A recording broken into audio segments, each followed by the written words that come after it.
जय गुरुदेव माता जी, गायत्री माता। तीसरा अध्याय, भगवान के अन्य लीला चरित्रों का वर्णन।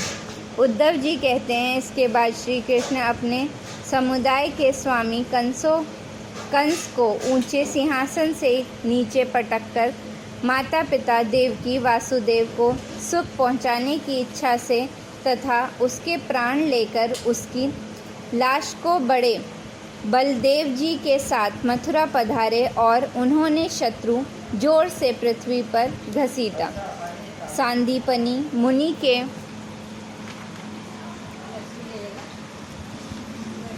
द्वारा एक बार उच्चारण किए हुए सांगोपान वेद का अध्ययन करके दक्षिणा स्वरूप उनके मरे हुए पुत्र को प्रजन नामक राक्षस से पेट से लाकर दे दिया।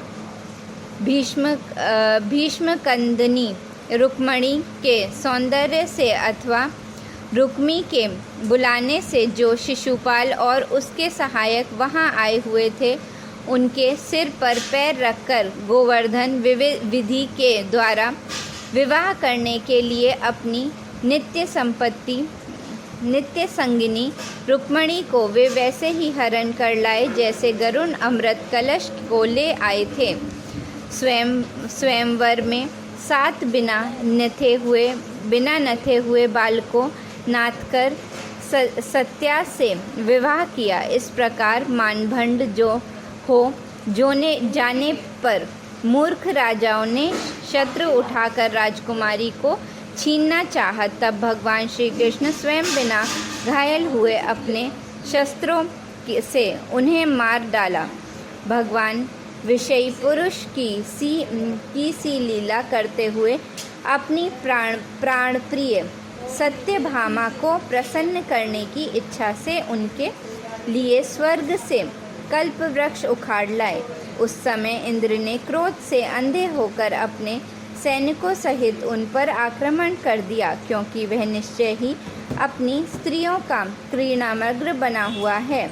अपने विशाल डील डोल से आकाश को भी ढक देने वाले अपने पुत्र भौमासुर को भगवान के हाथ से मरा हुआ देखकर पृथ्वी ने जब उनसे प्रार्थना की, तब उन्होंने भौमासुर के पुत्र भगवत को उसका बचा हुआ राज्य देकर उसके अंतपुर में प्रवेश किया। वहाँ भौमासुर द्वारा हरकर लाई हुई बहुत सी राजकन्याएं थीं। वे दीन बंधु श्री कृष्ण चंद्र को देखते ही खड़ी हो गईं और सबने महान हर्ष, लज्जा एवं प्रेमपूर्ण चितवन से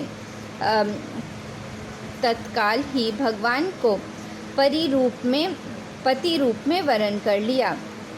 तब भगवान ने अपनी निज शक्ति योग माया से उन ललनाओं के अनुरूप उतने ही रूप धारण कर उन सबका अलग अलग महलों में एक ही मुहूर्त में विविधतम परिग्रहण किया। अपनी लीला का विस्तार करने के लिए उन्होंने उनमें से प्रत्येक के गर्भ से सभी गुणों में अपने में ही समान 10-10 पुत्र उत्पन्न किए।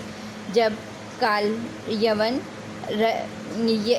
जरासंध और शाल्वा ने अपनी सेनाओं में मथुरा और द्वारकापुरी को घेरा था, तब भगवान ने निर्जनकों को अपनी अलौकिक शक्ति देकर उन्हें स्वयं मरवाया था। शंबर, द्विविद, बाणसुर, मुर, वल्लभ तथा दंतवक्त्र आदि अन्य योद्धाओं में से किसी को उन्होंने स्वयं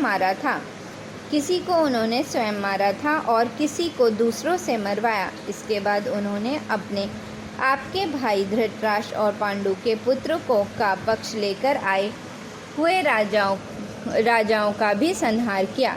जिनके सेना सहित कुरुक्षेत्र में पहुंचने पर पृथ्वी डगमगाने लगी थी। कर्ण, दुशासन और शुकनी की खोटी सलाह से जिनकी आयु और श्री दोनों नष्ट हो चुकी थी, और भीमसेन की गदा से जिसकी झांग टूट चुकी थी उस दुर्योधन को अपने साथियों के सहित पृथ्वी पर पड़ा देखकर भी उन्हें प्रसन्नता न हुई। वे सोचने लगे, यदि द्रोण, भीष्म, अर्जुन और भीमसेन के द्वारा इस 18 अशोहिरणी सेना का विलोप संहार हो भी गया तो इससे पृथ्वी का कितना भार हल्का हुआ। अभी तो मेरे अंश रूप प्रद्युम्न आदि के बल से बढ़े हुए यादवों का दुख दल बना हुआ है। जब ये मधुपान से मत वाले हो लाल लाल आंखें करके आपस में लड़ने लगेंगे तब उससे ही इनका नाश होगा, इसके सिवा और कोई उपाय नहीं है। असल में मेरे संकल्प करने पर ये स्वयं ही अंतर्ध्यान हो जाएंगे। यों सोचकर भगवान ने युधिष्ठिर को अपनी पैतृक राजगद्दी पर बैठाया और अपने सभी से सगे संबंधियों को सत्पुरुषों का मार्ग दिखाकर आनंदित किया। उत्तरा के उदर में जो अभिमन्यु ने पुरुवंश का बीज स्थापित किया था, वह भी अश्वत्थामा के ब्रह्मास्त्र से नष्ट हो चुका था, किंतु भगवान ने उसे बचा लिया। उन्होंने धर्मराज युधिष्ठिर से 3 अश्वमेध यज्ञ करवाए और वे सभी श्री कृष्ण के अनुगामी होकर अपने छोटे भाइयों की सहायता से पृथ्वी की रक्षा करते हुए बड़े आनंद से रहने लगे। विश्वात्मा श्री भगवान भी द्वारकापुरी में रहकर लोक और देव की मर्यादा पालन करते हुए सब प्रकार के भोग भोगे, किंतु सांख्य योग की स्थापना करने के लिए उनमें कभी आसक्त नहीं हुए। मधुर मुस्कान, स्नेहमयी चितवन, सुधामयी वाणी, निर्मल चरित्र तथा समस्त शोभा और सुंदरता के निवास अपने श्री विग्रह से लोक परलोक और विशेषता यादवों को आनंदित किया तथा रात्रि में अपनी प्रियाओं के साथ क्षणिक अनुराग युक्त होकर समयोचित विहार किया और इस प्रकार उन्हें भी सुख दिया। इस तरह बहुत वर्षों तक विहार करते करते उन्हें गृहस्थ श्रम संबंधी भोग सामग्री से वैराग्य हो गया। ये भोग सामग्रियाँ ईश्वर के अधीन हैं और जीव भी उन्हीं के अधीन है।